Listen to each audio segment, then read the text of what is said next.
Bien, vamos a ver aquí en esta sección de la gramática los sustantivos, otros dos sustantivos más de la tercera declinación. Los dos sustantivos son polis y to astiu.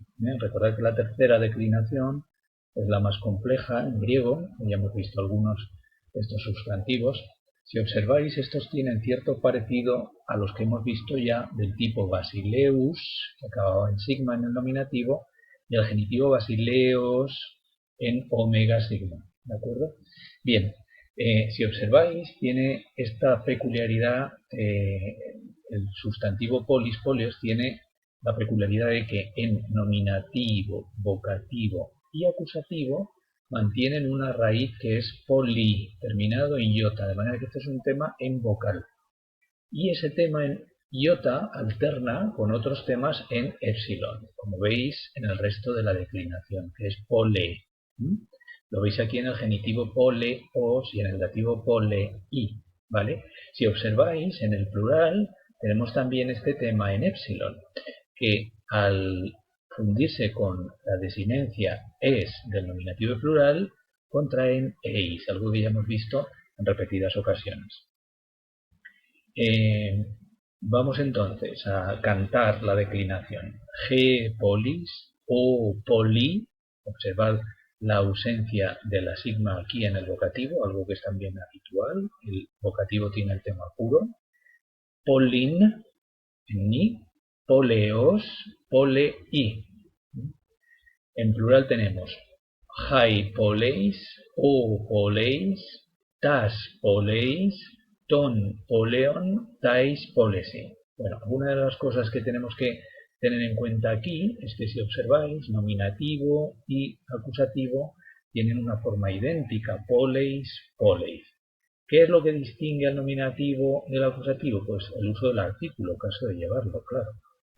Hai poleis, las ciudades, funcionando como sujeto, por ejemplo, hai poleis megala y aisin, las ciudades son grandes, o tas poleis, funcionando como complemento directo, oro tas poleis, veo las ciudades. Bueno, este es el sustantivo polis.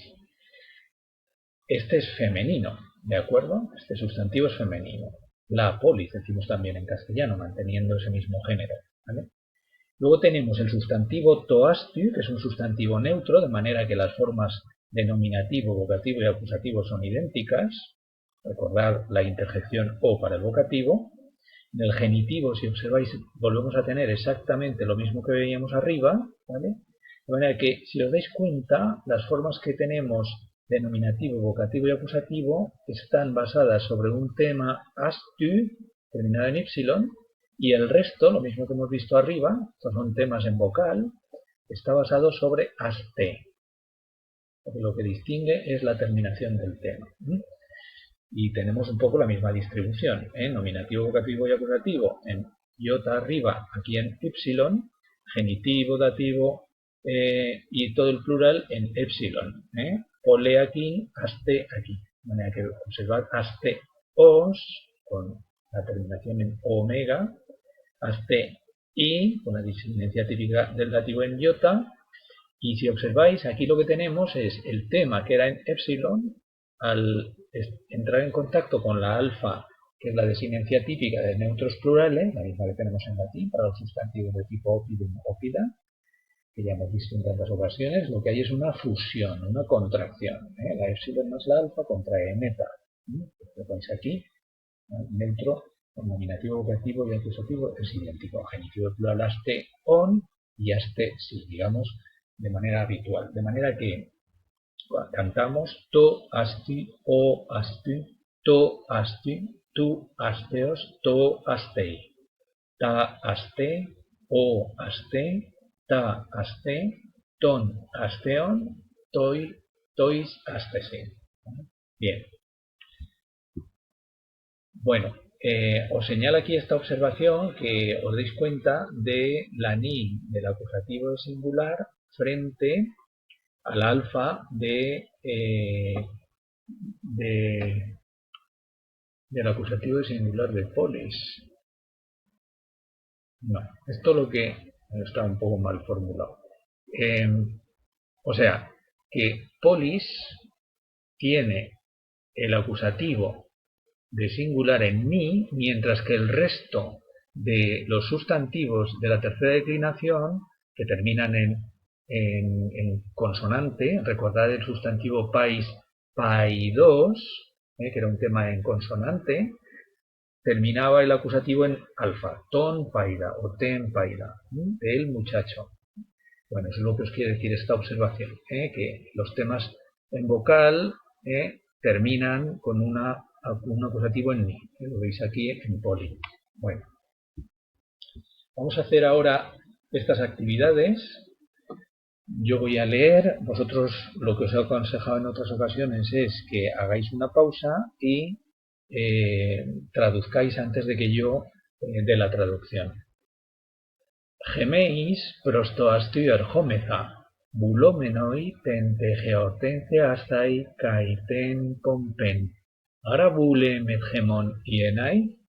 Nosotros vamos hacia la ciudad, queriendo contemplar el festival y la procesión. ¿Acaso quieres ir con nosotros? B. Ego men malista bulomai ienai, allapote no egete apotuasteos epanienai. Yo, por mi parte, quiero muchísimo ir, me gustaría muchísimo ir, pero ¿cuándo tenéis en mente regresar de la ciudad? C. En noejomen tenmen nykta en toasteimenein, aurionde epanienai. Tenemos en mente quedarnos en la ciudad durante la noche. Tenmen nykta. Es un acusativo de duración, veis aquí. Ten nykta, nex nyktos de la tercera. Aurionde y mañana regresar. D. Ede ente agora esmen, tosutoideisin anthropoientais jodois, hostemolis exesti prohorein prosten acropolim. Ya estamos en el ágora. Hay tantos hombres en las calles que a duras penas es posible, lo tenéis usado, avanzar hasta la Acrópolis. C.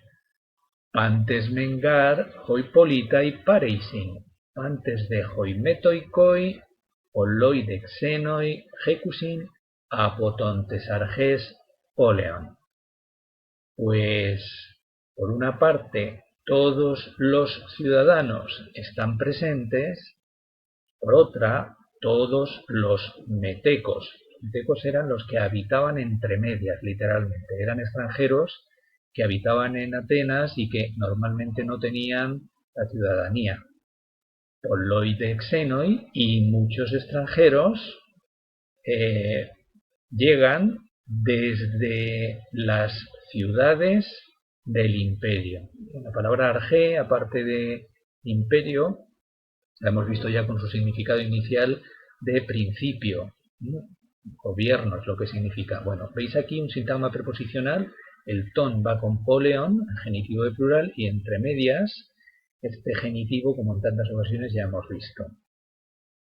Hoskalai eisin jaiparcenoi jaitakana ferusai. Arjoras tontejierea kaitus neanías tentu ceue icona ferondas. Qué hermosas son las muchachas, las cuales llevan, el jaiba con ferusai, observar, las cestas. Entre el artículo y el participio tenemos el complemento directo. Las cuales llevan, esto es un relativo, las cuales llevan las cestas. ¿Acaso ves al sacerdote y a los jóvenes que llevando el ferontas, va con tusneanías, y el tentuceu e icona, el complemento directo de este ferontas. Todo esto Está funcionando como complemento directo de este participio, ¿vale? A los jóvenes, llevando a los jóvenes que llevan la imagen del dios, la estatua del dios. Bien. En el segundo epígrafe de esta sección de gramática tenemos los verbos impersonales. Lo mismo que tenemos en castellano, hay verbos que no tienen sujeto gramatical, pues también tenemos este tipo de verbos en griego, verbos que no llevan un sujeto personal. Habitualmente en griego el sujeto de estos verbos, que no es personal, ya digo, suele ser una subordinada, una oración subordinada sustantiva. Bueno, en el texto alfa hemos visto alguna de estas estructuras. Por ejemplo, la construcción de acusativo con infinitivo. Como en tantas ocasiones hemos visto ya de oraciones subordinadas sustantivas en latín y en griego. Es preciso, ese es el núcleo verbal del predicado, y el sujeto es este, que nosotros, pareinai, lleguemos, estemos presentes, ekeise, allí, antes del anochecer, antes de la noche. Si observáis, este ge más está en acusativo de plural y es el sujeto del pareinai, infinitivo del verbo pareini, estar presentes, ¿vale? Esto es la subordinada que está funcionando como sujeto. Recordad que si en castellano tuviéramos que averiguar cuál es el sujeto, sustituimos todo esto por un pronombre del tipo de esto, ¿no? Esto es preciso, de manera que esto es el sujeto de ir, ¿vale? Únicamente que en griego no es una oración copulativa, como si tenemos en castellano en esto es preciso. Si lo cambiamos al plural y decimos estas cosas, ¿no? Pues entonces eso nos obliga a cambiar el verbo de persona en plural, ¿no? Estas cosas son precisas. Por eso esto está funcionando como sujeto del dei que estáis viendo ahí. Bueno, en vez de es necesario que nosotros, alternativamente, lo podemos traducir por debemos, ¿vale? Depende de cuál es el sujeto de la subordinada, podemos traducir por debemos o por debo o lo que sea. Si fuera es necesario que yo, pues pondríamos en griego moi, es preciso para, moi, el dativo, me, el acusativo, es necesario que yo, ¿no? O sé, es necesario que tú, es necesario que yo haga, pues yo debo hacer, es necesario que tú hagas, pues tú debes hacer, y así sucesivamente con cualquier pronombre personal en acusativo. Bien, estáis viendo que son oraciones de infinitivo no concertado, del sujeto en acusativo, pero también tenemos otra construcción posible con existing, que esta se construye con dativo. Es una oración de infinitivo también, pero con dativo. Ar existing gemin aurione panienai. ¿Acaso es posible para nosotros regresar mañana? Daos cuenta que aquí gemin es un complemento indirecto, ¿vale? Nosotros en castellano podemos traducir lo mismo que arriba, personalizando el sujeto. ¿Podemos volver mañana? Literalmente, ¿acaso es posible para nosotros volver mañana? Bien, estas actividades que tenéis aquí, os las voy a poner en el aula virtual escritas, ¿vale? Bueno, y por último tenemos la revisión de las preguntas, el repaso de las preguntas. Recordemos muy rápidamente, con ara preguntamos algo. A priori no sé si la respuesta de ese ara es positiva o negativa. Poi, ¿a dónde? Normalmente exige una construcción para indicar la dirección, acusativo habitualmente. Pocen, ¿de dónde? Normalmente para indicar la procedencia desde la que se viene, ¿no? Habitualmente con genitivo. Pote, ¿cuándo? Aquí hay más variedad, no puede ser en dativo, puede ser también en otros casos, el más habitual es este. Pu, en dónde, también con dativo. Pos, cómo, esto es más complejo. Tis, ti, quién o qué. Tis es la forma del masculino y ti es la forma del neutro. Bueno, estos de nuevo os los pongo en el aula virtual, que se me acaba el tiempo.